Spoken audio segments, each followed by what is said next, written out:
I stood under crystal chandeliers, holding a $45,000 gift I made for my father. My sister laughed. My parents joined her. They threw it away in front of their investors. I didn't cry. I didn't argue. I walked out knowing something they didn't. That what they mocked wasn't worthless. It was the asset that was about to destroy their entire family illusion. I learned very early that in my family, love was not something you received by existing. It was something you earned by fitting the role that benefited them most. In the Warren household, there was a hierarchy so obvious it didn't need to be explained out loud. Madison sat at the top of it, polished, praised, endlessly reinforced as the future of the family. And then there was me, Mila, the afterthought, the creative one, the one everyone smiled at politely and quietly worried about when my back was turned. My parents never said they favored Madison. They didn't need to. Favoritism in our house wasn't loud or cruel on the surface. It was subtle, institutional, baked into daily decisions. It showed up in who got resources and who got lectures, who got second chances and who got size, who was called ambitious and who was called unrealistic. Madison was never asked to justify herself. I was never allowed to stop explaining. When Madison was 8 and decided she wanted to take piano lessons, my parents bought a baby grand and converted the den into a music room. When I was 8 and said I wanted to draw, my mother smiled thinly and said, "That's cute, Mila, but make sure you focus on something practical too." I drew anyway. I drew constantly. On napkins, on the backs of envelopes, on homework margins. It didn't feel like a choice. It felt like breathing.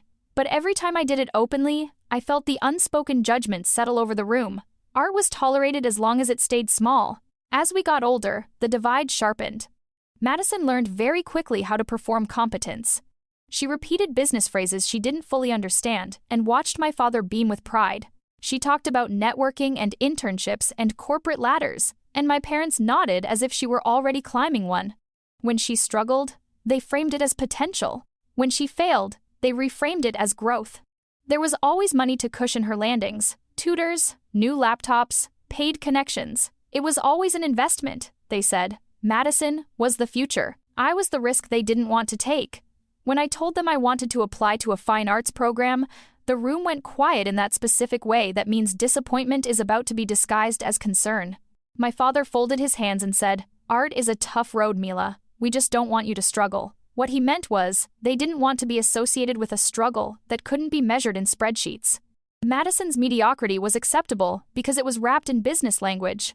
My ambition was threatening because it didn't translate neatly into status. I paid for my education differently.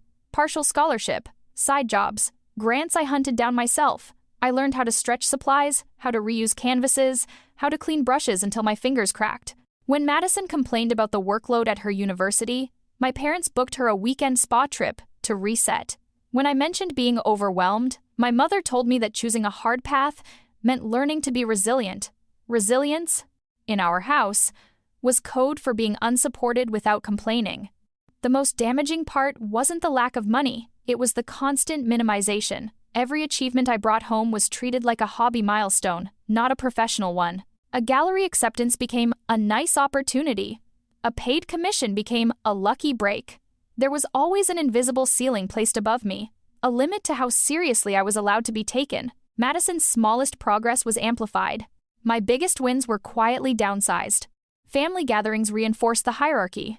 Madison sat beside my father at dinners, discussing company updates and future plans. I sat near the edge of the table, asked if I was still painting, as if it were a phase that had overstayed its welcome. If I tried to talk about my work, conversations drifted away mid-sentence. If Madison talked about her job, everyone leaned in. I learned to speak less, to observe more, to keep my pride folded neatly inside me where it wouldn't embarrass anyone. Over time, I understood something painful but clarifying. They didn't just prefer Madison. They needed me to be lesser. My role was contrast. If I struggled, Madison looked successful. If I doubted myself, they looked wise. My uncertainty fed their sense of control. They could play benefactors without ever having to acknowledge that I might surpass the limits they had assigned me. As long as I stayed small, the family story stayed intact. That story mattered more to them than I did. Appearances were everything. Success had to look a certain way to count. Clean, corporate, predictable. My work was none of those things. It was raw, time-consuming, emotionally demanding. It didn't come with quarterly reports or titles that impressed cocktail party acquaintances. So they dismissed it, not because it lacked value, but because it threatened the narrative they relied on to feel secure. I internalized that dismissal for years, not consciously, but structurally. I learned not to expect applause. I learned to prepare for indifference. I learned to celebrate quietly, alone, or with people outside the family who didn't see me as an inconvenience. And somewhere along the way, I stopped trying to convince my parents of my worth.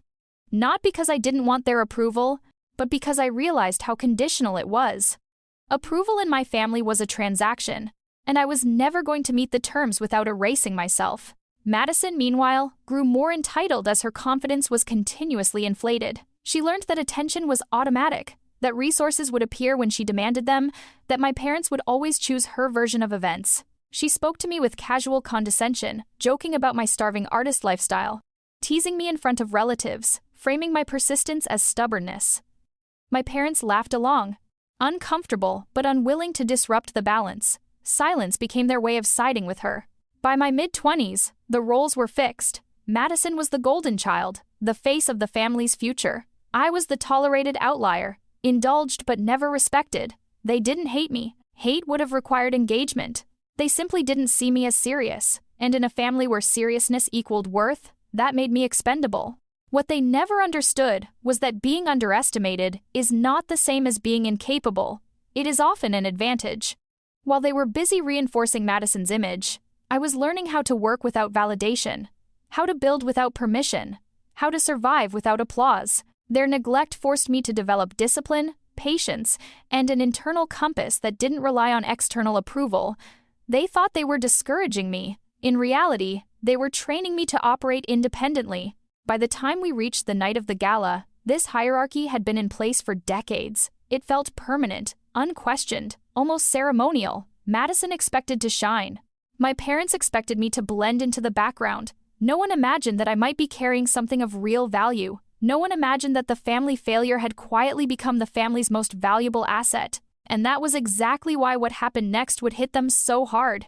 By the time I reached adulthood, the hierarchy in my family wasn't something I questioned anymore. It was something I navigated. I learned when to speak, when to stay quiet, when to smile, and when to disappear. Conditioning like that doesn't arrive as a single lesson. It's reinforced thousands of times through tone, timing, and consequence.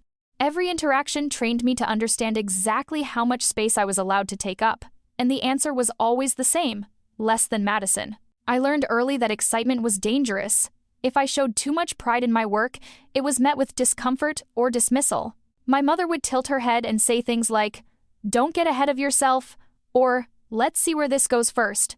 My father would nod vaguely and change the subject, but when Madison announced even the smallest achievement, the house shifted. Phones came out, congratulations were repeated. Plans were made around her schedule. The message was consistent. Ambition was admirable when it belonged to her. When it belonged to me, it was inconvenient. That imbalance taught me a survival skill I didn't recognize at the time. I learned how to make myself palatable. I downplayed my goals. I softened my language. I learned how to talk about my work as if it were accidental instead of intentional. I just got lucky.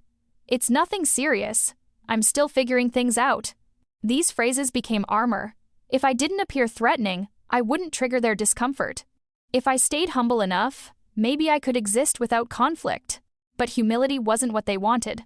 They wanted dependence. There's a difference. They were comfortable with me as long as I seemed unsure of myself, as long as I needed them emotionally or financially. The moment I showed signs of independence, the tone changed. Questions became warnings. Encouragement turned into caution. My parents framed their concern as wisdom, but it always carried the same implication. You can't do this without us, and worse, you shouldn't try. Madison absorbed a different lesson. She learned that the world would bend to accommodate her. That effort mattered less than presentation. That confidence, even when unearned, would be rewarded. When she struggled academically, my parents didn't ask why. They hired help. When she made mistakes at work, they framed it as learning. When I struggled, it was proof that my path was flawed. When I succeeded, it was an exception they didn't know what to do with. I remember the first time I made real money from my art. It wasn't a fortune, just enough to cover a few months of rent and supplies. I told my parents over dinner, careful to sound casual. My mother smiled politely and said, "That's nice, Mila. The way you might respond to a child showing you a drawing they made in school. Then she turned to Madison and asked about her upcoming performance review. The conversation moved on without missing a beat. That night, I understood something important. My success didn't register emotionally for them. It didn't threaten the hierarchy, so it didn't matter. Over time, I stopped bringing my achievements home. Not because I was ashamed, but because I was tired of watching them shrink. It's exhausting to keep handing someone pieces of yourself just so they can tell you they're not that impressive. Instead, I built a separate world where my work was taken seriously. Galleries, collectors, curators. People who didn't know me as someone's disappointing daughter, but as an artist with a distinct voice. In that world, I didn't have to minimize myself to be accepted. Still, the conditioning followed me. Even as my career grew, I struggled to internalize my own legitimacy. I second-guessed contracts. I hesitated before raising prices. I felt guilty charging what my work was worth. Years of being told, implicitly and explicitly, that my contributions were optional had left their mark. Madison never questioned her right to resources. I questioned my right to exist without justification. Family events became performances I learned to endure. Birthdays, holidays, anniversaries. I showed up because absence would have been noticed, and noticed absence would have been punished with guilt. I learned how to blend into the background of expensive rooms, how to listen without engaging, how to keep my expression neutral when Madison took credit for ideas she barely understood. My parents mistook my restraint for lack of ambition. In reality, it was strategic withdrawal. The most insidious part of the conditioning was how it trained me to doubt my own reactions. If something felt unfair, I told myself I was being sensitive. If I felt hurt, I reminded myself that Madison didn't mean it that way. My parents reinforced this narrative constantly. You're reading too much into it. She's just joking. You know how she is. Over time, those phrases became internalized. I learned to gaslight myself before anyone else had to. That self-doubt didn't disappear when I left home. It followed me into adulthood, into relationships, into professional spaces. I tolerated dismissive behavior longer than I should have. I over-explained. I accepted less than I deserved, because some part of me still believed that asking for more would confirm their assessment of me as unreasonable. Conditioning doesn't vanish when circumstances change. It has to be actively dismantled. Madison, meanwhile, grew increasingly comfortable, asserting ownership over everything around her. She spoke about the family business as if it were hers, despite never building it. She talked about investments she didn't understand with the confidence of someone who had never been challenged. My parents encouraged this, proud of her. Leadership. They didn't notice how often she borrowed my language, my ideas, my observations, reframing them as her own. Or maybe they noticed and didn't care. Either way, the message was clear. Her voice mattered.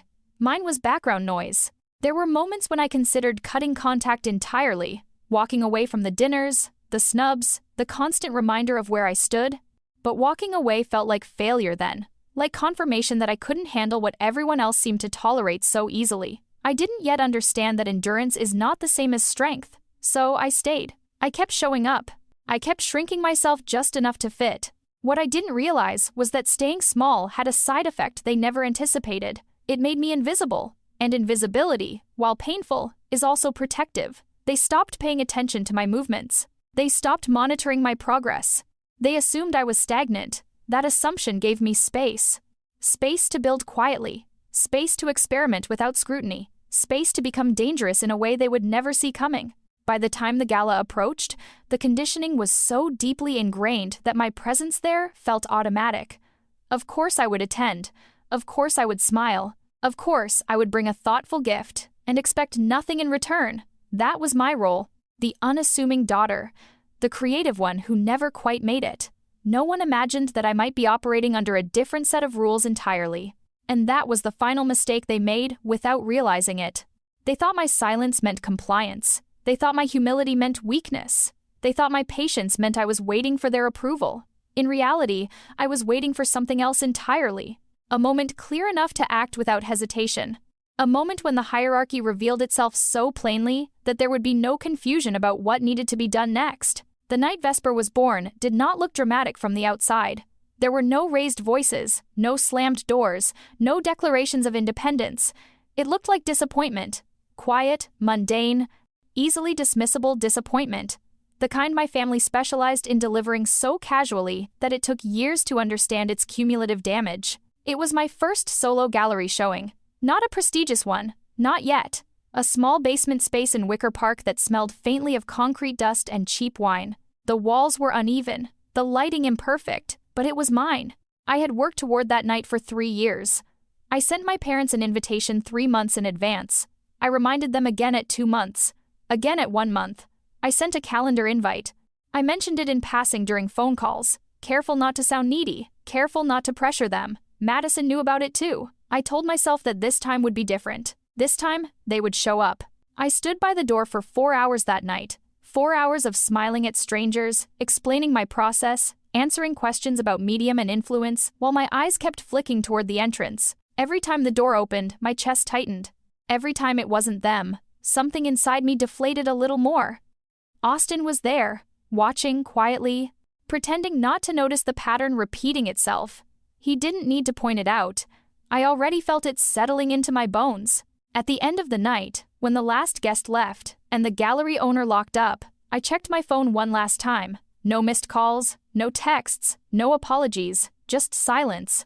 The next morning, I opened Facebook and saw the photos. My parents and Madison at a steakhouse downtown, smiling over cocktails, celebrating Madison being named Employee of the Month at the company. The caption read, "So proud of our girl." I stared at the screen longer than I should have. Something fundamental shifted in that moment. It wasn't heartbreak. Heartbreak implies loss of something you once had. This was recognition. Clear, sharp, undeniable recognition. I finally understood that my presence was optional to them. My achievements were interchangeable. My absence was irrelevant as long as Madison was visible. That clarity hurt, but it also removed the last illusion I'd been holding on to. The hope that if I just worked harder, waited longer, stayed kinder, I would eventually be chosen. That night, Mila the daughter reached her limit, and Vesper took her place. The name came to me almost without thought. Evening prayer. A word that carried both quiet and power. Something said when no one is watching. Something sacred and private. I signed my next piece with it instinctively, as if my hand already knew what my mind hadn't fully articulated yet. That signature was not about secrecy. It was about separation. Mila existed in a family system that required her to be small. Vesper would exist outside of it entirely. At first, the distinction was subtle. I didn't announce anything. I didn't change my appearance or behavior. I simply stopped bringing my work home. I stopped seeking validation from people who had already demonstrated they weren't capable of offering it. I redirected that energy into building relationships in the art world under my professional name. Curators didn't ask about my family. Collectors didn't care where I came from. They cared about the work. For the first time, my value wasn't filtered through comparison. Vesper grew quickly, not because of luck, but because of focus. I took meetings Mila would have been too intimidated to ask for. I negotiated contracts Mila would have undersold herself on. I learned how to talk about my work with confidence, not apology. Each success reinforced the decision to keep my family at a distance from this version of my life. They didn't need access to my progress. In fact, access would have diluted it. I kept the secret deliberately. Not out of spite, but out of self-preservation. My parents had a way of turning my accomplishments into group property. If they knew, they would have reframed my success as evidence of their support, their sacrifice, their wisdom. Madison would have claimed proximity, suggested collaboration, demanded inclusion. I wasn't willing to let them rewrite the story this time. Vesper was not theirs to claim. So I lived 2 lives. Mila attended family dinners, accepted small checks with visible discomfort, nodded along to conversations about real careers. Vesper sold pieces quietly, raised prices strategically, built a reputation among people who didn't need to see my childhood to take me seriously. The dissonance was exhausting at times, but it was also empowering. For the first time, I had something that was mine alone. The more Vesper succeeded, the more invisible Mila became at home. My parents stopped asking about my work altogether. They assumed I was still struggling, still drifting, still one missed opportunity away from asking for help. That assumption insulated me. They didn't question where my rent money came from. They didn't notice my wardrobe improving. They didn't connect the dots, because connecting the dots would have disrupted the hierarchy they depended on. Madison especially never looked too closely. She was too busy performing competence to notice real competence unfolding beside her. She mocked my studio space, my paint-stained clothes, my quiet lifestyle. She mistook restraint for failure. And because my parents echoed that assessment, she never questioned it. They needed me to be lesser. She needed me to be beneath her. Vesper thrived in the blind spot that created. There was a cost to this secrecy. It meant swallowing moments of pride. It meant celebrating wins quietly, sometimes alone. It meant listening to Madison talk about business strategy with authority while knowing I had outperformed her in every meaningful metric. But the cost was worth the protection it provided. My joy remained intact because it was not subjected to their commentary. Over time, Vesper became more than a name. She became my standard. When faced with decisions, I asked myself what Vesper would do. Vesper did not over-explain. Vesper did not ask permission. Vesper did not tolerate disrespect disguised as humor. Mila had been trained to absorb discomfort to keep the peace. Vesper understood that peace built on self-erasure was not peace at all. By the time my work reached major auction houses, the distance between my two identities was absolute. I watched my name appear in catalogs, while my parents still asked if I'd considered doing something more stable. I listened to Madison complain about stress while I closed deals that eclipsed her salary in a single signature. They didn't see me because they didn't want to. Seeing me would have forced them to confront how wrong they had been. And that was the irony they never noticed. The more they dismissed me, the more dangerous I became. Not because I wanted revenge, but because I had learned how to operate without their approval. I had learned how to build without witnesses. I had learned how to protect my value by limiting access. So, when the invitation to the anniversary gala arrived, I didn't hesitate. Not because I needed validation, but because I already knew what I was walking into. The hierarchy would be on full display. Madison would perform. My parents would applaud. I would be underestimated, once again. What they didn't know was that Mila was done auditioning, and Vesper was about to step into the light, whether they were ready or not. Living two lives required discipline.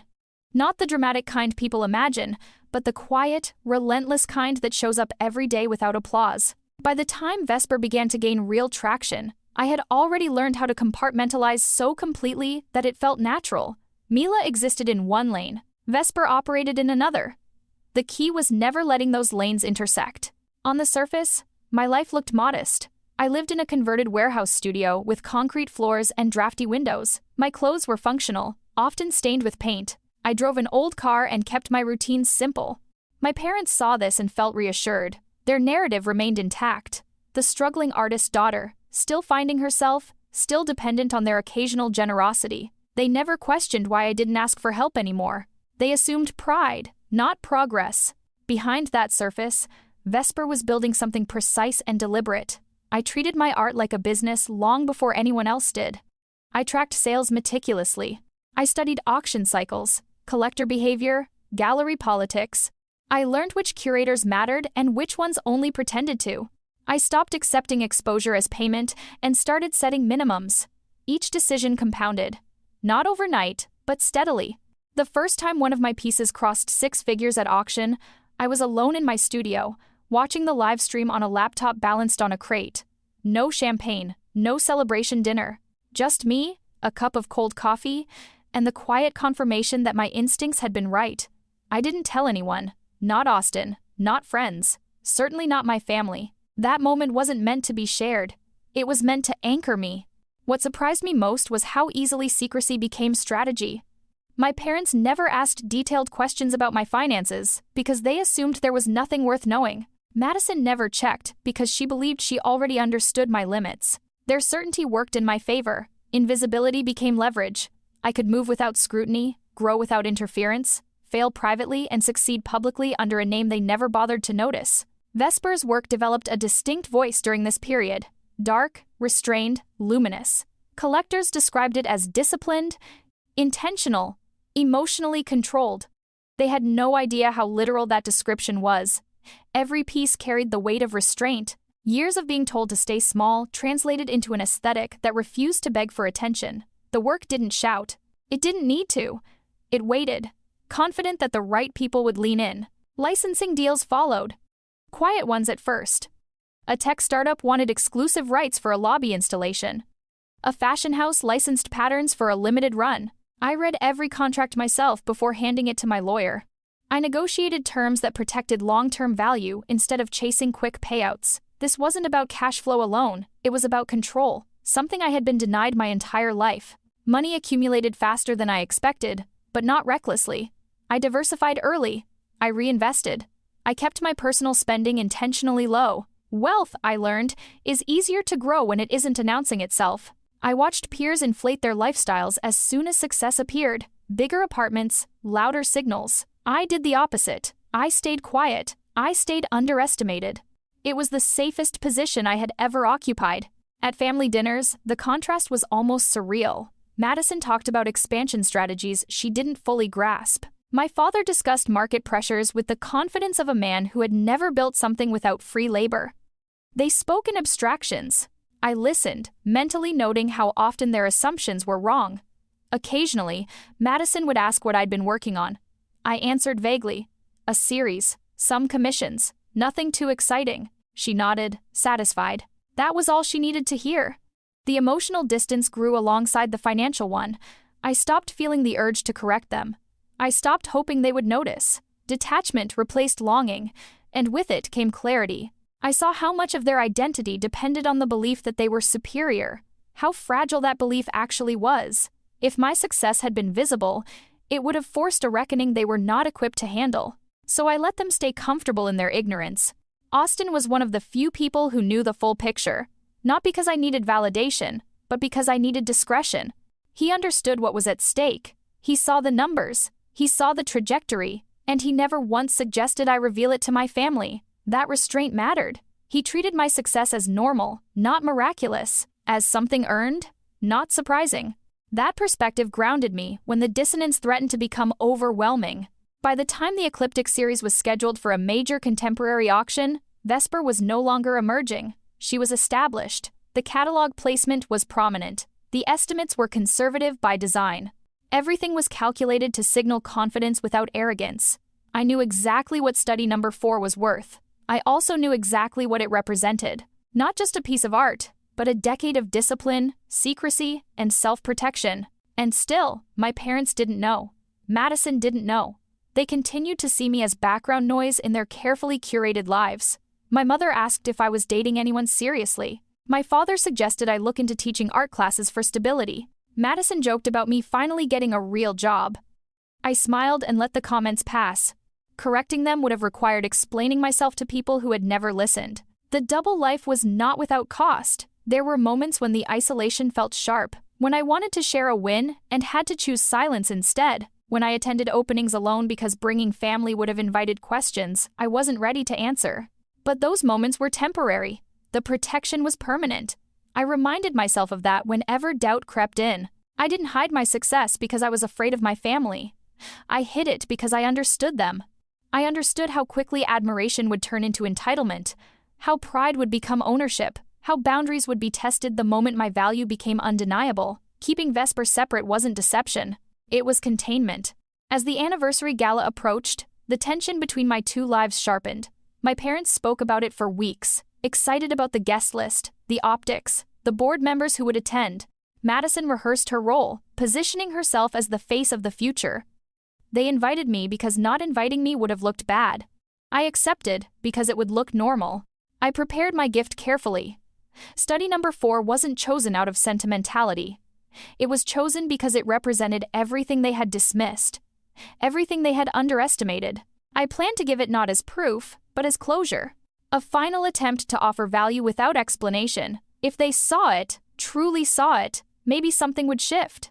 If they didn't, I already knew what that meant. Walking into that gala, I wasn't hopeful. I was observant. I knew the hierarchy would reassert itself. I knew Madison would perform. I knew my parents would laugh at the right jokes. What I didn't know yet was how publicly they would reveal their blindness, or how cleanly that revelation would sever the last thread tying Mila to a family that had never truly invested in her. What I did know was this: Vesper no longer needed to hide, and once the disguise was gone, there would be no going back. The gala was everything my parents loved, and everything I had learned to endure. Crystal chandeliers, mirrored walls, a string quartet tucked into a corner like tasteful wallpaper. Men in tailored suits discussing market forecasts they barely understood. Women in gowns chosen more for status than comfort. The room hummed with money and performance. a carefully curated illusion of success that depended on everyone playing their part. Madison played hers flawlessly. She floated from group to group, champagne in hand, laughing at the right moments, name-dropping just enough to sound important without revealing how little she actually did. My parents watched her like proud investors monitoring a rising stock. I arrived quietly, no dramatic entrance, no attempt to compete for attention. I wore a simple black dress, understated by design, the kind of outfit that doesn't invite scrutiny. I carried the portfolio case carefully, aware of its weight in my hands, aware of what it contained. Study number 4 rested inside, wrapped and protected, charcoal lines sharp and deliberate. It wasn't sentimental, it was precise. I had chosen it because it represented discipline, restraint, and value. Everything my family claimed to respect but had never recognized in me. As I moved through the room, I felt the familiar sensation of invisibility settle in. Conversations brushed past me. Smiles were polite, fleeting. People nodded without curiosity. It was comfortable in a strange way, predictable. I had spent my entire life being overlooked in rooms like this. I knew how to occupy the margins without resentment. Tonight, I was observing more than participating. When the moment came to present the gift, it wasn't announced. There was no spotlight, just a natural lull as my father finished speaking with a board member and turned toward me, mildly surprised, as if he'd forgotten I was there. I smiled and stepped forward, extending the portfolio case. "Happy anniversary, Dad," I said evenly, no tremor in my voice, no expectation in my expression, just an offering. For a split second, there was silence, a pause long enough to imagine an alternate outcome, one where he opened the case, studied the work, asked a question, one where curiosity replaced assumption. That outcome never arrived. Madison's laugh cut through the room first. Loud, deliberate, designed to be heard, she swirled her champagne and leaned closer, peering at the edge of the case without touching it. "Cute?" "Mila," she said, her voice sweet with contempt. "Is that from an adult coloring book? Maybe we can hang it in the staff bathroom." A few people chuckled uncertainly. Not because it was funny, but because laughter was the safest response when hierarchy was being enforced. My father followed her lead without hesitation. He smiled, indulgent, as if indulging a harmless joke. "She's always been creative," he said lightly. "You know how it is." That was it. That was the moment. Not because it hurt, not because it surprised me, but because it clarified everything with brutal efficiency. The dismissal was not accidental. It was reflexive, automatic. They didn't even consider that the work might have value. They didn't need to see it to decide it didn't matter. The hierarchy did the thinking for them. I didn't react the way they expected. I didn't flush. I didn't stammer. I didn't shrink. I simply closed the portfolio case, slowly, deliberately, as if concluding a meeting. I took it back into my hands. The room went quiet again, this time with a different texture. Confusion replaced amusement. People sensed a shift but didn't understand it yet. I nodded once, a small gesture of finality, and turned away. No one stopped me.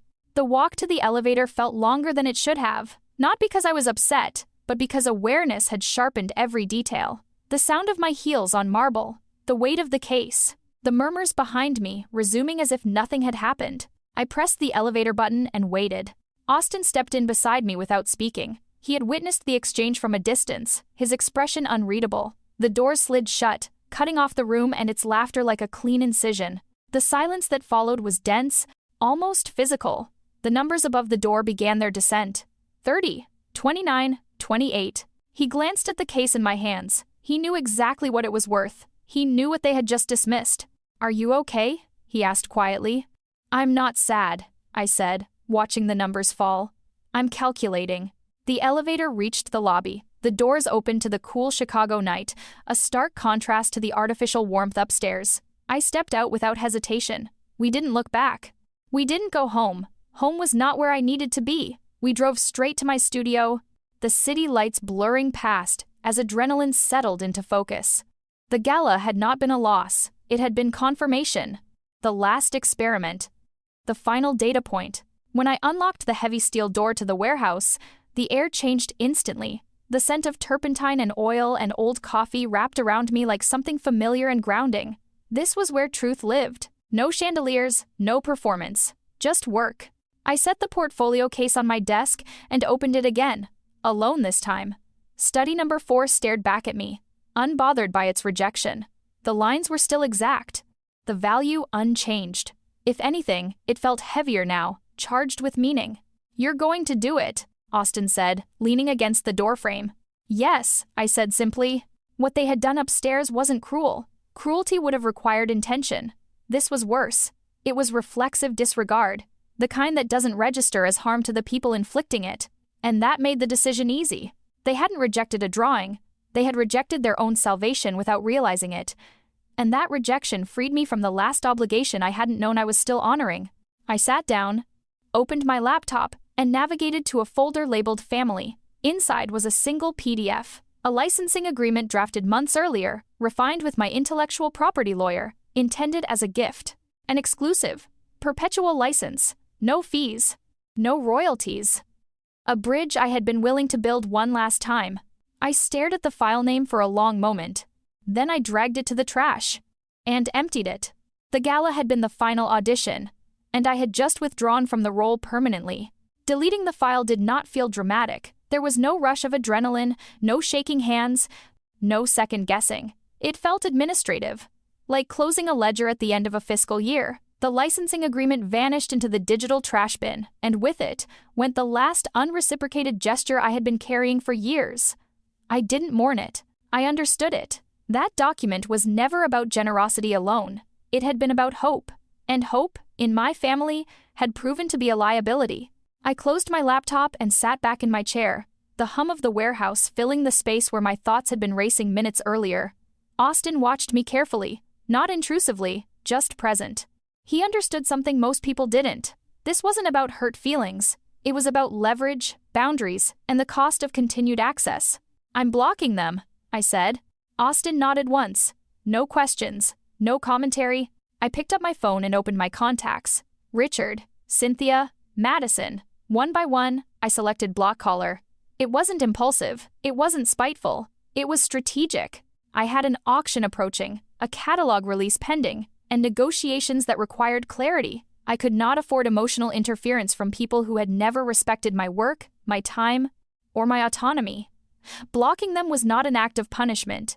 It was risk management. The silence that followed felt strange at first, like stepping out of a loud room and realizing how much noise you'd been absorbing without noticing. I stared at the list of blocked names on my screen. 3 people who had defined my emotional climate for decades were now digitally unreachable. The feeling that settled in was not guilt, it was relief. People always ask why someone stays in a dynamic like that for so long, as if the answer is weakness or denial. The truth is more complicated and far less dramatic.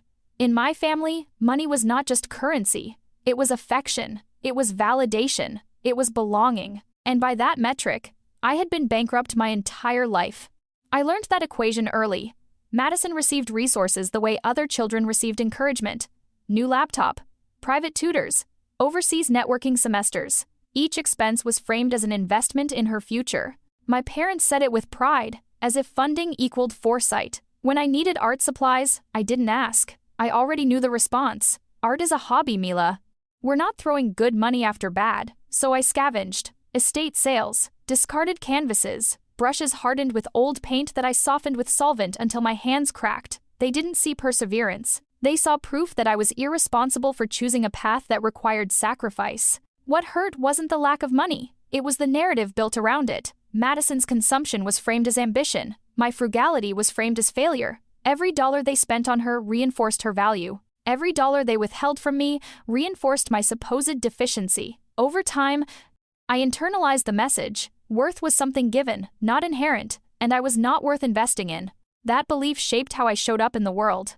I learned to accept less, to justify my existence, to feel grateful for scraps of approval. My parents didn't need to insult me outright. They simply treated my ambitions as curiosities instead of commitments.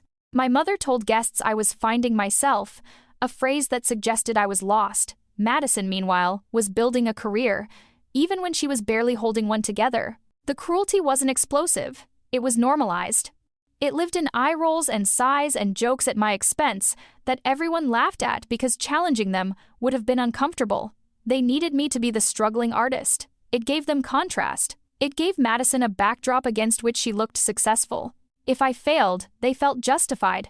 If I struggled, they felt generous. Their benevolence depended on my smallness. Understanding that took years. For a long time, I thought they simply didn't like me. But dislike implies attention. This was something colder. They needed me exactly where I was, not thriving, not gone, just beneath them. That's why blocking them didn't feel like abandonment. It felt like clarity.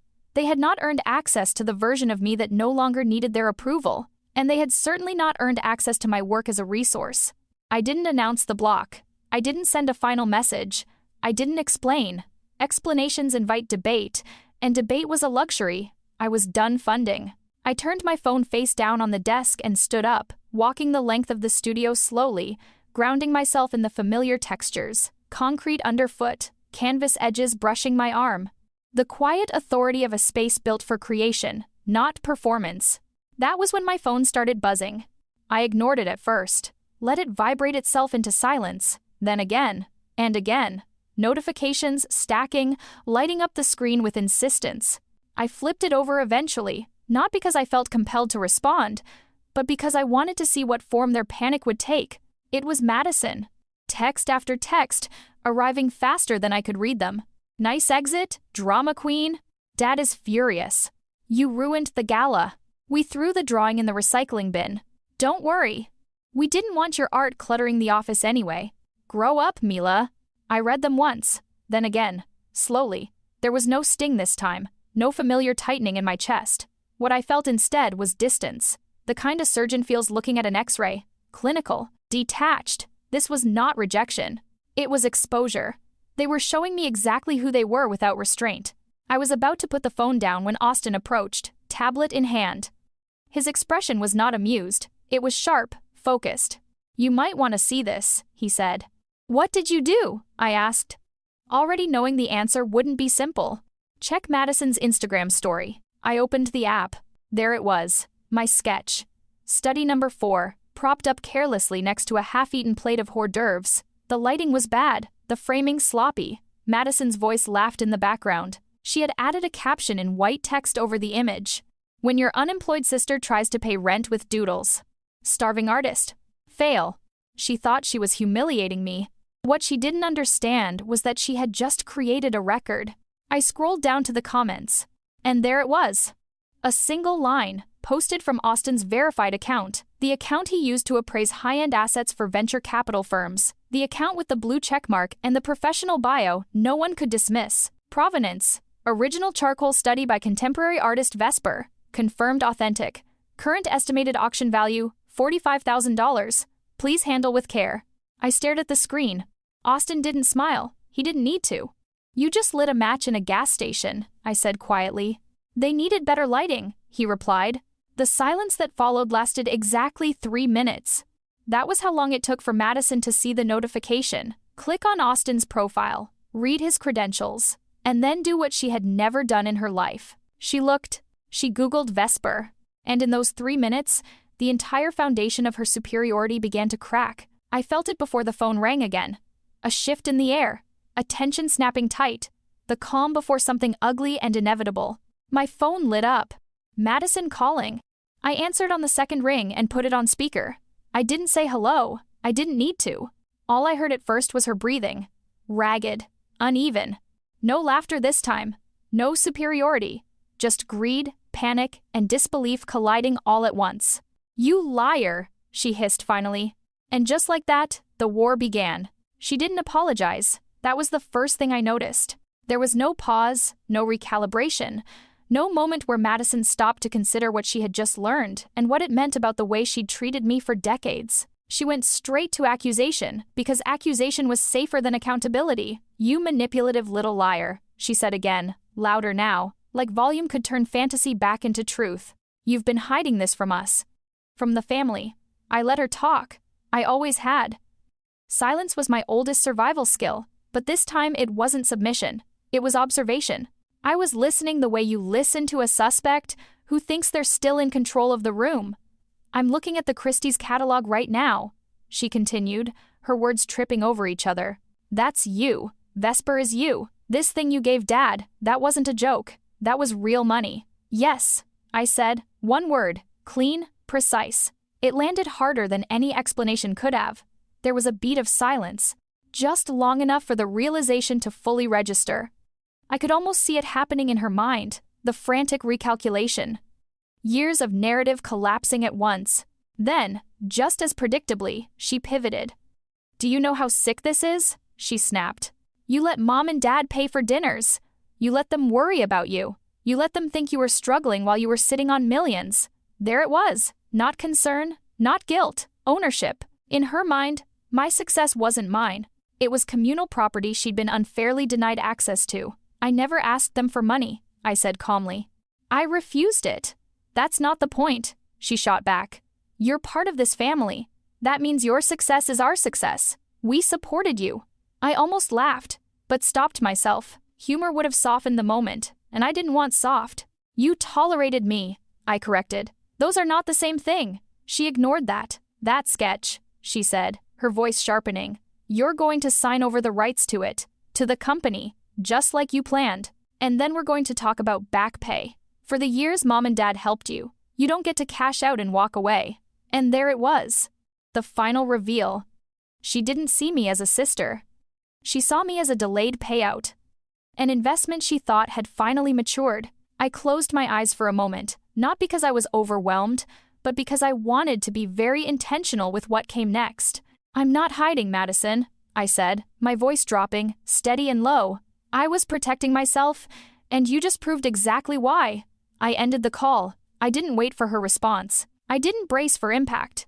I simply pressed end and set the phone face down on the desk. The studio felt different now, charged. Like the moment before a storm breaks, Austin didn't speak. He watched me the way you watch someone cross a line you know they can't uncross. "She thinks she's negotiating," I said finally. "She thinks this is a family argument." "What is it?" Austin asked. I turned back to my laptop, already opening a new tab. "It's a hostile takeover attempt." I didn't text back. I didn't warn them. I didn't defend myself on social media. I did what I'd learned to do best when things got serious. I moved quietly and decisively. I searched for Sterling & Associates, the most aggressive intellectual property firm in Chicago. Their reputation wasn't built on mediation. It was built on annihilation. Their retainer was $5,000. I paid it without blinking. 30 minutes later, I was on a video call with a senior partner. I didn't mention childhood slights or emotional neglect. I spoke in facts, because facts were enforceable. "My legal name is Mila Warren," I said. "Professionally, I operate under the name Vesper. My father's company is currently using branding assets created by me 5 years ago, without a contract or compensation. I am revoking any implied license effective immediately." The lawyer nodded, fingers already moving. "Was there a transfer of copyright?" "No." "Payment?" "None." "Then you own everything," he said. "What do you want?" I didn't hesitate. A cease and desist. 48 hours to remove my work from all physical and digital assets. If they fail, we pursue retroactive licensing fees at current market rates. He paused. "That could bankrupt them." "That's not my concern," I replied. It wasn't cruelty, it was consequence. When the call ended, I stood and walked to the back storage closet. There was a cardboard box there, dusty and dented, labeled returns. Inside were the gifts I'd tried to give them over the years, small paintings, sketches. A silk scarf I'd hand-painted one Christmas and been told was impractical. I pulled them out one by one, laying them across the table. Every piece signed Vesper. Clean provenance, unbroken chain. I have early works. I told my lawyer in a follow-up email. "They're clean. I'm consigning them." I paused, then added one more line. Title the collection, The Rejected. I wasn't just selling art. I was monetizing their contempt. The next morning, my lawyer forwarded an email with no subject line, only a red flag icon.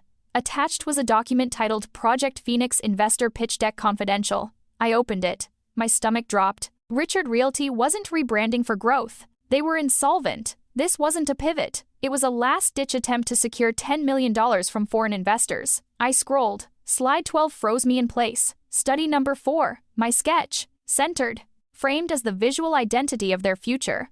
Worse, the appendix contained a licensing agreement granting them 10 years of commercial rights to the Vesper catalog. Signed with my name. Forged.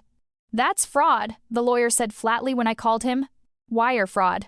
Identity theft." Austin went pale when he saw it. "Helios Capital is my client," he said quietly. They were pitched this deck. They hadn't just stolen my work. They had bet on my silence. 2 hours later, my parents showed up at the studio, frantic and unrecognizable. The deal had collapsed. Investors were demanding audits. My mother cried. My father yelled. They begged me to sign a backdated addendum. "It's family," my mother screamed. "Do you want us ruined?" Standing there, surrounded by my work, I saw them clearly for the first time. Not powerful, not superior, just terrified. Their identity wasn't character, it was credit. "I can't sign," I said calmly. "I already turned the original over to the authorities." The color drained from my father's face. 3 days later, Richard Realty filed for bankruptcy. 6 months after that, I stood in a Chelsea gallery. Study number 4 hung on the wall with a red dot beside it. Sold.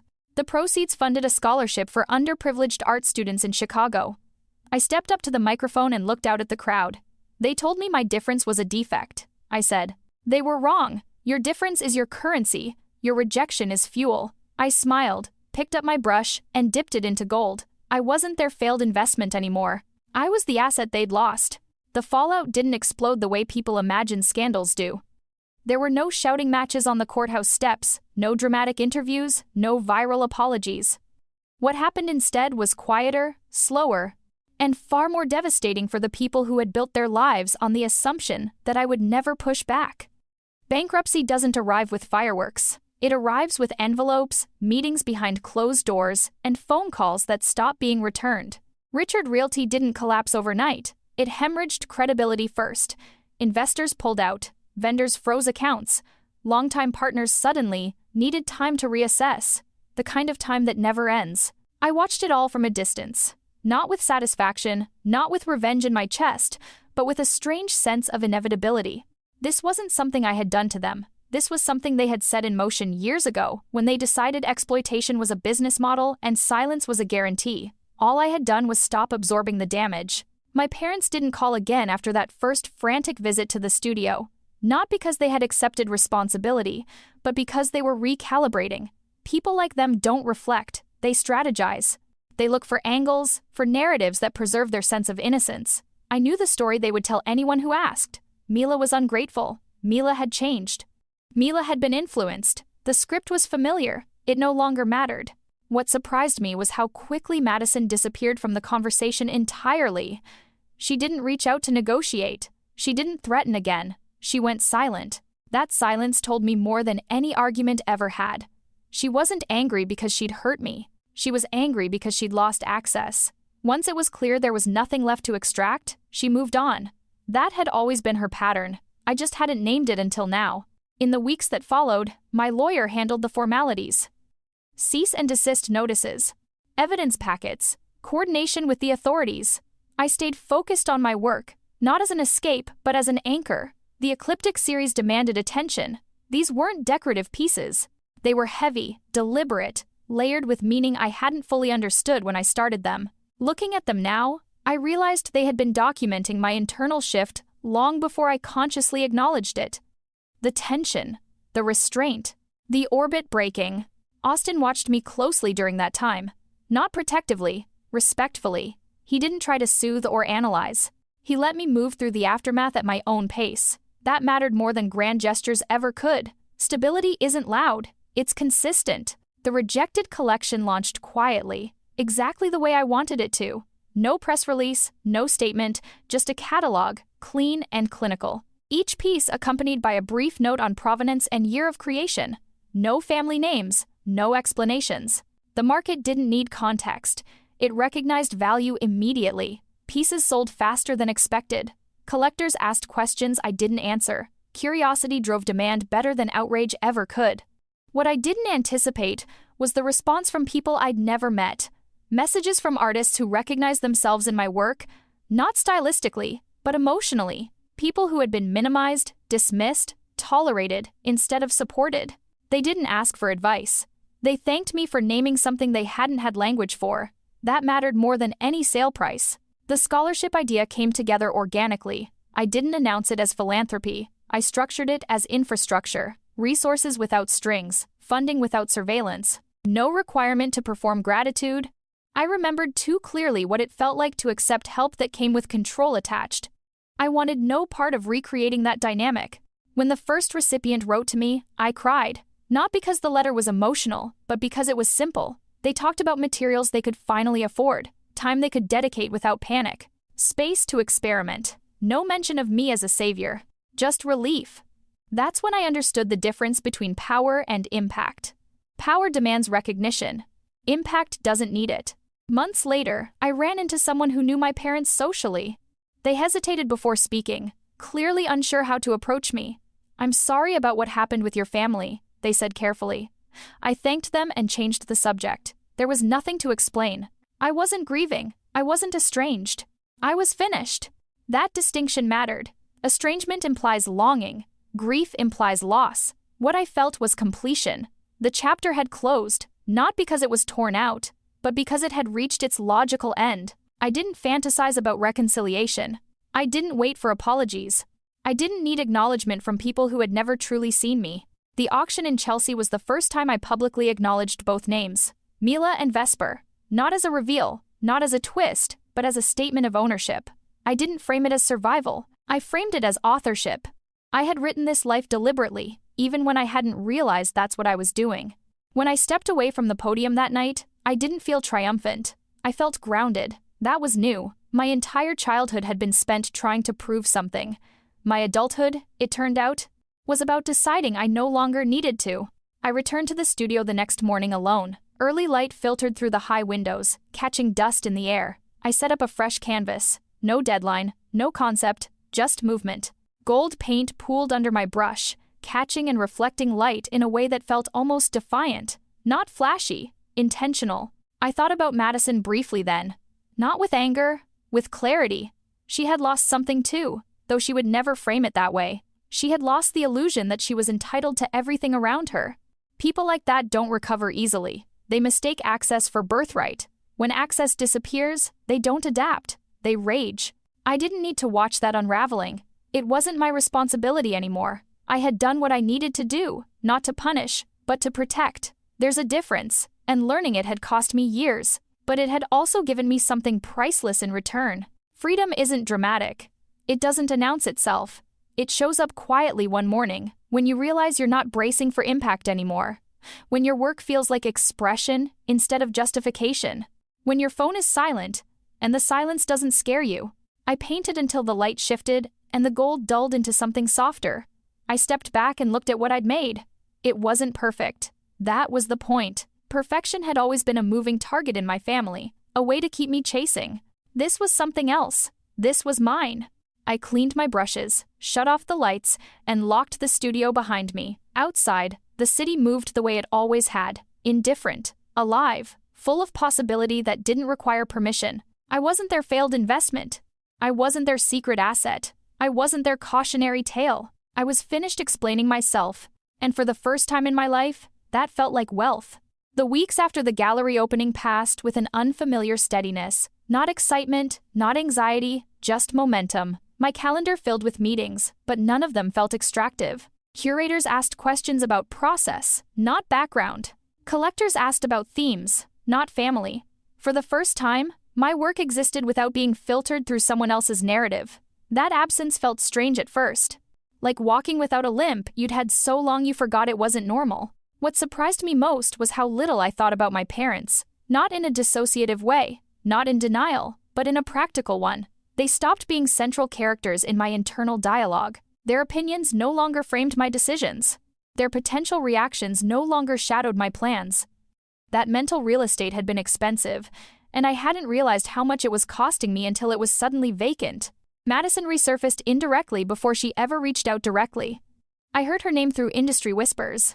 Not art circles, but business ones. People talked about her in lowered voices, the way they talk about someone who miscalculated badly and doesn't understand why the rules stopped bending for them. She'd tried to leverage her association with my work after the scandal broke, hinting at insider knowledge, implying involvement. It hadn't gone well. Once a narrative collapses, opportunism becomes obvious. People don't forgive that.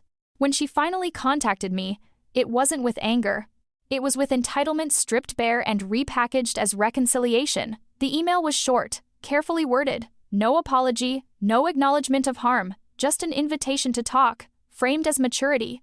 "We should put this behind us," she wrote. "Family matters more than money." I read it once and archived it, not because it wasn't tempting to respond, but because I recognized the tactic. Reconciliation without accountability isn't healing, it's access restoration. She wanted proximity again, not repair, and proximity had always been her leverage. That clarity didn't come from therapy sessions or self-help books. It came from watching patterns repeat when the stakes changed. When there was nothing left for her to gain, the tone shifted. That wasn't growth, that was adaptation. Around that time, a journalist reached out asking for comment on Richard Realty's bankruptcy. I declined. Silence, I'd learned, was more powerful than rebuttal. Anything I said would become part of their redemption arc or their villain narrative, depending on who was telling it. I had no interest in playing either role. My story didn't need defending. It was visible in the work, in the numbers, in the institutions that now stood behind me. Instead, I focused on the next phase, expansion, not in scale, but in depth, new mediums, collaborative installations, projects that required trust, not tolerance. I was careful about partnerships now. I read contracts. I asked uncomfortable questions. I didn't confuse charm with integrity. That discernment wasn't cynicism. It was literacy. I'd grown fluent in power dynamics the hard way. One evening, after a long day in the studio, Austin asked me something I hadn't considered. "Do you ever miss them?" he said, not accusingly, just curious. I thought about it. About the dinners, the rituals, the version of family I'd been promised but never received. "I miss the idea of what they were supposed to be," I said finally, "but not who they actually were." Saying it out loud felt like sealing a truth I'd already been living. The distinction mattered. It meant I wasn't hardened. I hadn't numbed myself. I'd simply stopped romanticizing reality. That shift was subtle, but irreversible. As the year turned, invitations came in waves. Panels, lectures, advisory roles. I accepted selectively. I wasn't interested in becoming a symbol. Symbols get consumed. I wanted to remain a practitioner, someone whose authority came from doing the work, not talking about surviving it. The scholarship program expanded quietly. A second recipient, then a third. I met them individually, not as a benefactor, but as a peer. We talked about materials, about rejection letters, about the loneliness of choosing a path that doesn't come with immediate validation. I never told them my family story. It wasn't necessary. Their struggles didn't need a comparative framework. They needed tools, not mythology. Late one night, alone in the studio, I found one of my earliest sketchbooks tucked behind a shelf, pages yellowed, lines tentative, drawings made before I understood markets or branding or scarcity. Back when art was something I did instinctively, without justification. I flipped through it slowly, recognizing the beginnings of themes I still explored now: orbit, distance, light breaking through shadow. The continuity startled me. I hadn't changed as much as I thought. I'd just been forced to hide. That realization softened something in me. Not toward my family, but toward myself. I'd spent years believing resilience meant endurance. That staying was strength. Leaving, I'd been taught, was failure. But endurance without agency isn't strength, it's attrition. Real strength had come when I stopped negotiating my worth. I closed the sketchbook and set it aside, not as an artifact, but as a reminder. The core of who I was had always been intact. It hadn't needed their approval to exist. It had just needed space. When people ask now how I'd made it, I answered honestly. I didn't talk about luck or betrayal.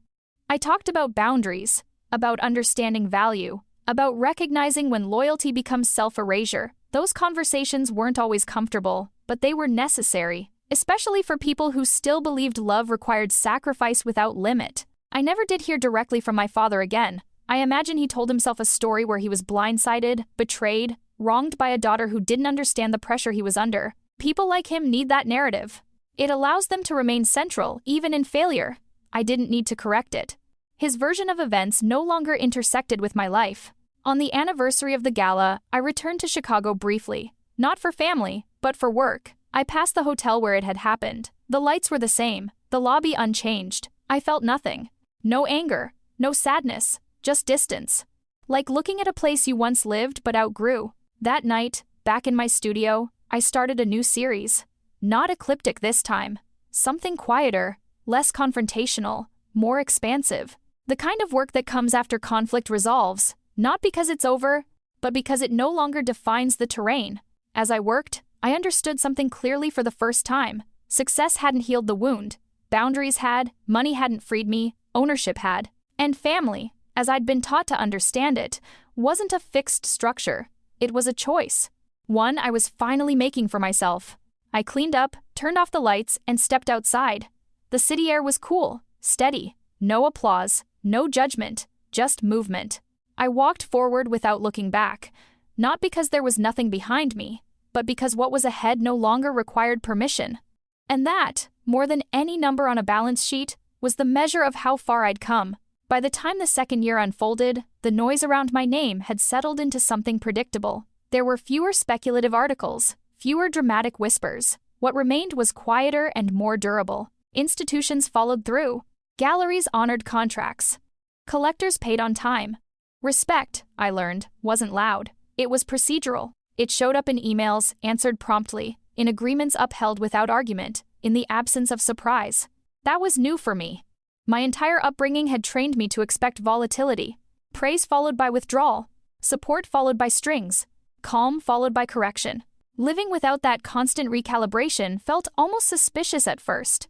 Like waiting for a floor to drop that never did. I had to relearn what stability felt like in my body. It wasn't excitement. It wasn't adrenaline. It was a steady pulse of focus that didn't require self-defense. I moved studios that spring, not because the old one no longer suited me, but because I wanted a clean psychological slate. The new space was smaller, quieter, with tall north-facing windows and no echo. I chose it deliberately. I didn't want grandeur. I wanted precision. A place where nothing distracted from the work itself. The lease was in my name alone. That detail mattered more than square footage ever could. Setting up the new studio felt ceremonial. I unpacked slowly, placing tools exactly where my hands expected them to be. Brushes cleaned and sorted, canvases stacked by size, pigments arranged not by color but by use. The order wasn't aesthetic. It was functional. This was not a space for performance. It was a space for execution. As I worked, I thought about how often my family had mistaken visibility for value. They believed importance was measured by how many people were watching, how many names you could drop, how loudly a room responded when you entered it. They had built their lives around being seen. I was learning the opposite lesson. The most important work happened when no one was looking, when there was no audience to appease and no role to play. That shift changed how I approached everything, not just art. I stopped saying yes out of obligation. I stopped explaining decisions to people who had no stake in the outcome. I stopped translating my boundaries into softer language to make them easier to swallow. Clear statements replaced justification. No became a complete sentence. Not everyone adjusted well to that version of me. Some relationships cooled. A few dissolved entirely. I noticed who only reached out when they needed something, and who stayed present when there was nothing to gain. That sorting process was uncomfortable, but necessary. Access, I'd learned, had to be earned repeatedly, not granted permanently.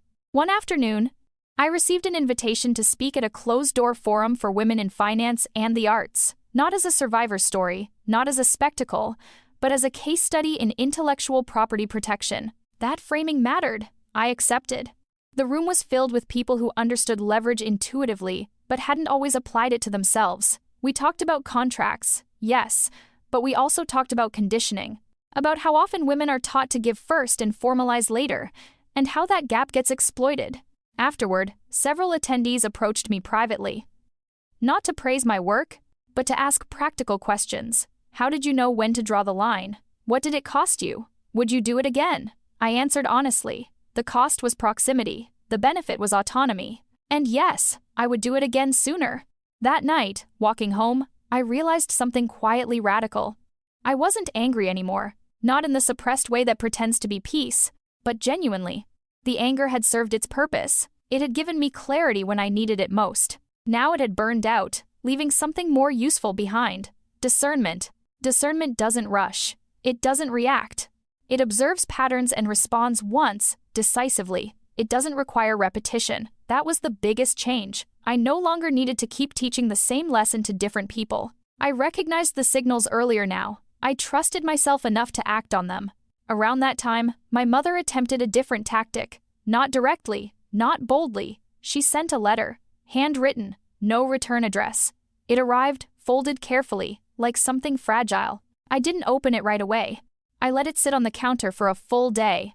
When I finally did read it, it was exactly what I expected. Nostalgia. Selective memory. Long passages about sacrifice, about how hard they'd worked, about how none of this had been intentional. There was still no apology, just explanation. I didn't respond. Not because I hadn't processed it, but because response would have implied negotiation. Some conversations end without closure.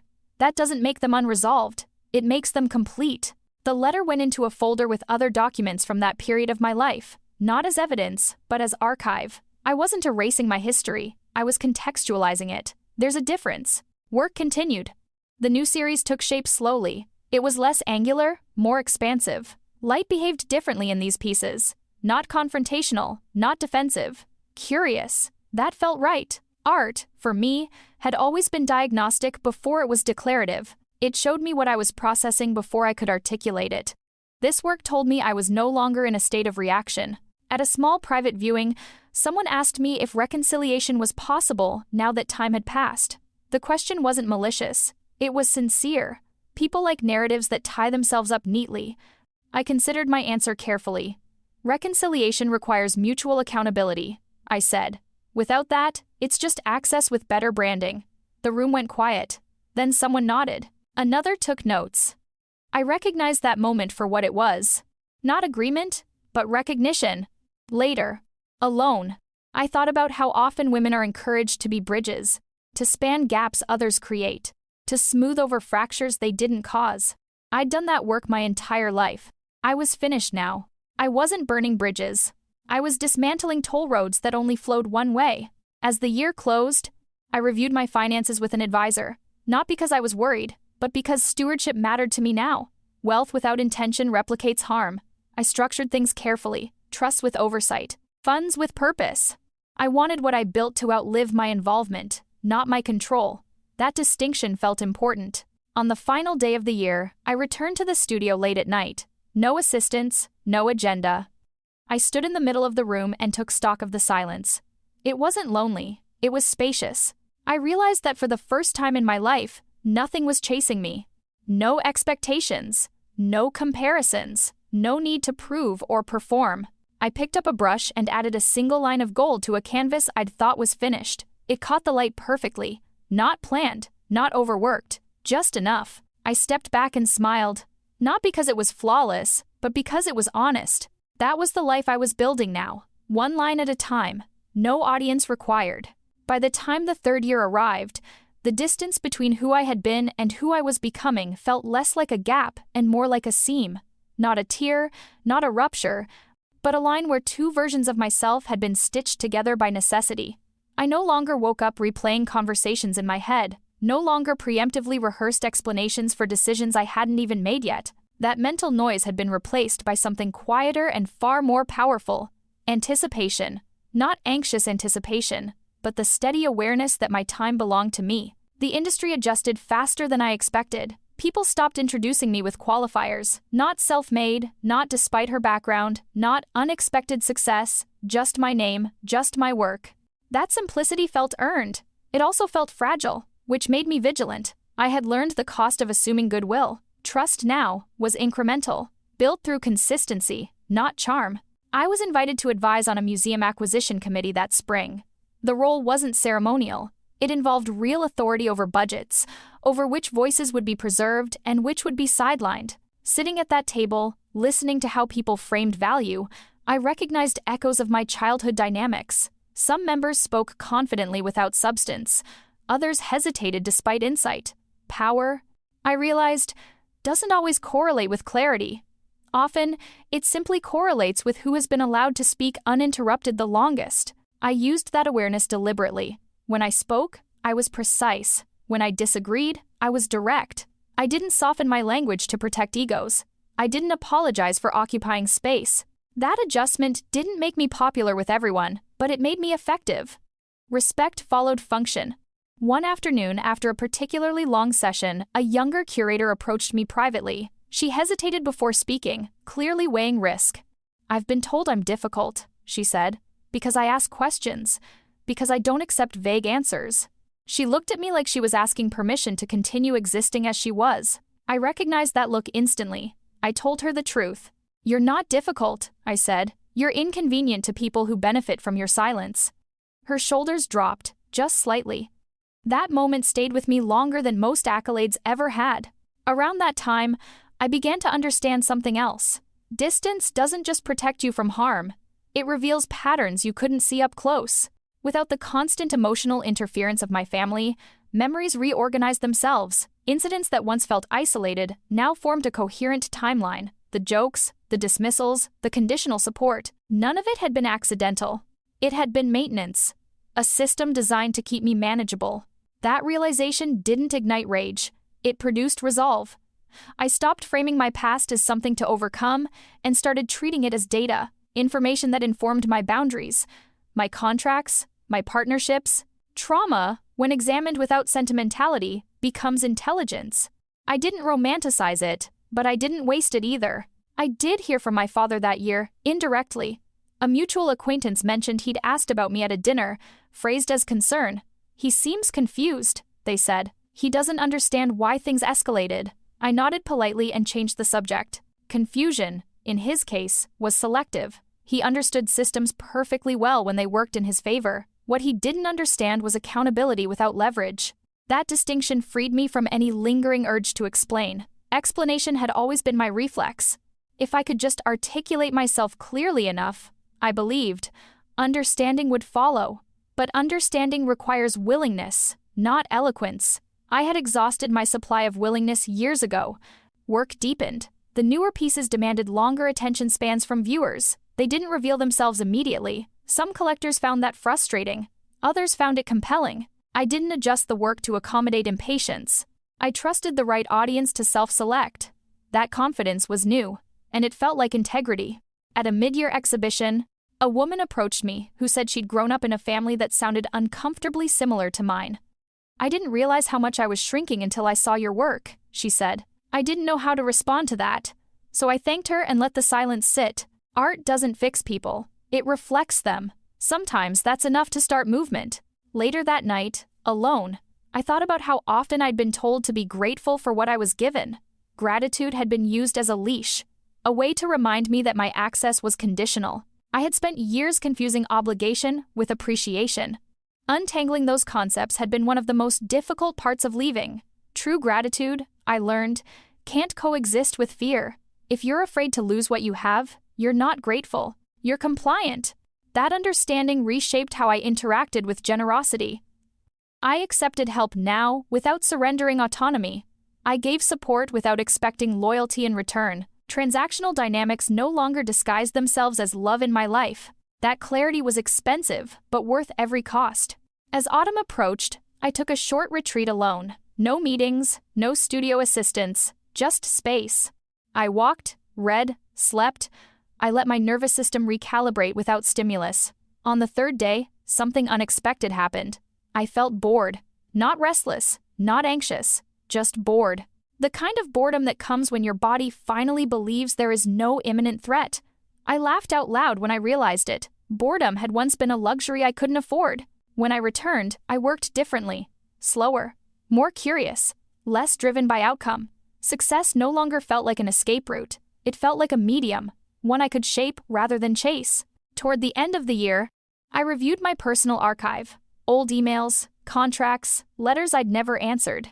I didn't delete them. I didn't reread them obsessively. I organized them, labeled them, filed them away. There is power in containment. The past doesn't need to be destroyed to stop controlling you. It just needs to be placed where it belongs. On the anniversary of my decision to block my family, I didn't mark the day consciously. I noticed it only because nothing happened. No spike of emotion, no impulse to check messages, no ache. That absence was the marker. Healing isn't loud. It's what doesn't occur anymore.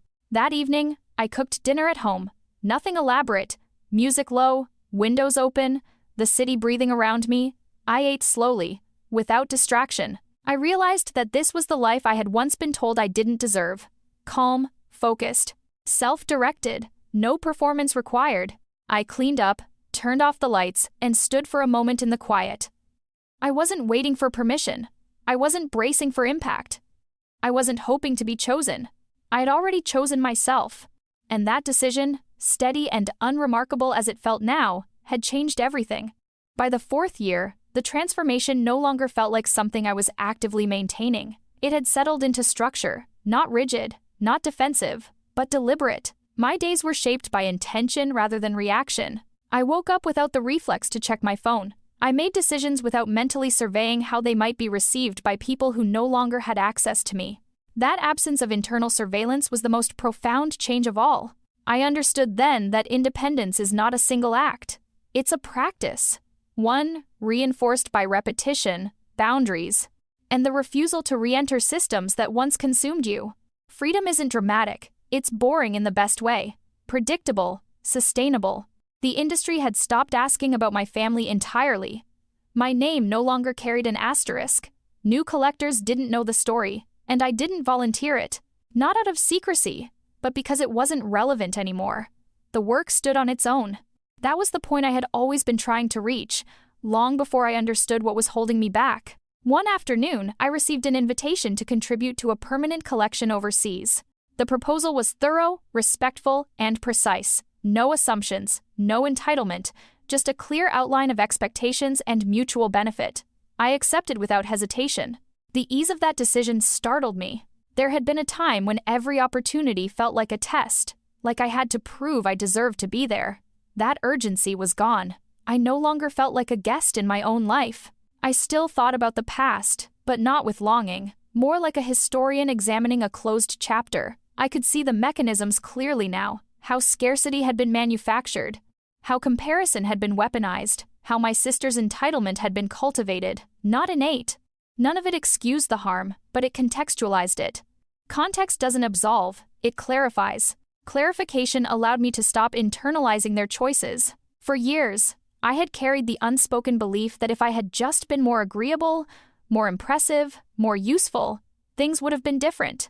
That belief dissolved completely. I saw now that no version of me would have been enough, because enough would have disrupted the hierarchy they depended on. That realization didn't make me bitter. It made me free. Late one evening, after finishing a long session in the studio, I sat on the floor with my back against the wall and let myself rest without guilt. The space was quiet, but not empty. It held evidence of work completed, ideas in progress, possibilities not yet named. I thought about how often rest had been framed as laziness in my family, how productivity had been the only acceptable justification for existence. Reclaiming rest felt like rebellion at first. Now it felt like maintenance. I had built a life where no one needed me to fail in order to feel successful. That alone changed everything. Relationships based on mutual respect don't require someone to be diminished. They don't need a hierarchy to function. They expand rather than contract. That was the ecosystem I was cultivating now, slowly and deliberately. I did receive one final message from Madison that year. Not directly. It came through a third party, framed as curiosity. She wanted to know if I would ever consider collaborating. The audacity of it didn't shock me. It confirmed what I already knew. She hadn't learned accountability. She had learned caution. Those are not the same. I declined without comment. There was no satisfaction in that moment, just alignment. Saying no longer felt like resistance. It felt like accuracy. As winter approached, I reviewed my goals for the coming years. Not ambitions in the traditional sense, but conditions. I wanted work that challenged me intellectually, partnerships that respected my time, space for growth without urgency. I wanted to continue funding access for others without replicating power imbalances. I wanted my success to circulate, not accumulate. That framework guided everything that followed. On the anniversary of the gala, I didn't avoid the memory or indulge it. I acknowledged it privately, not as trauma, but as data. That night had been the catalyst, but not the cause. The cause had been years of quiet erosion. The gala had simply exposed it in public light. Exposure had been the risk. Integrity had been the response. I understood now why that moment hadn't broken me. It had clarified me. It had forced a decision I might have delayed indefinitely if left to my own comfort. Sometimes the thing that humiliates you publicly is the very thing that saves you privately. That paradox no longer frightened me. I finished the final piece of the new series as spring arrived. It wasn't grand. It wasn't defiant. It was resolved. The composition held tension without strain, light without glare, distance without coldness. I knew it was complete, not because it impressed me, but because it felt settled. I signed it with my name, not the pseudonym, not the shield, just my name. That choice felt significant, not because the pseudonym had been false, but because I no longer needed separation to survive. Integration had replaced protection. When the piece was installed, I didn't attend the unveiling. I trusted it to exist without me. That trust was another marker of change. I no longer needed to witness validation, to believe in value. That evening, at home, I cooked dinner and ate slowly. The routine grounded me. I looked around my space, not as a trophy, but as a habitat. Everything in it had been chosen. Nothing was there out of obligation. That mattered more than luxury ever had. I thought briefly about the people who would never understand why I left, why I refused to return, why I didn't make peace. Peace that requires self-erasure is not peace. It's compliance. I had chosen something else. Not revenge. Not triumph. Just self-respect sustained over time. The story people tell about me will vary. Some will frame it as betrayal, others as resilience. Neither is entirely accurate. The truth is simpler and less dramatic. I stopped participating in a system that depended on my diminishment, and everything that followed grew from that single decision. I turned off the lights, stepped into the quiet, and felt no need to explain myself to anyone. That, more than money, more than recognition, more than vindication, was the real inheritance, and it was finally mine.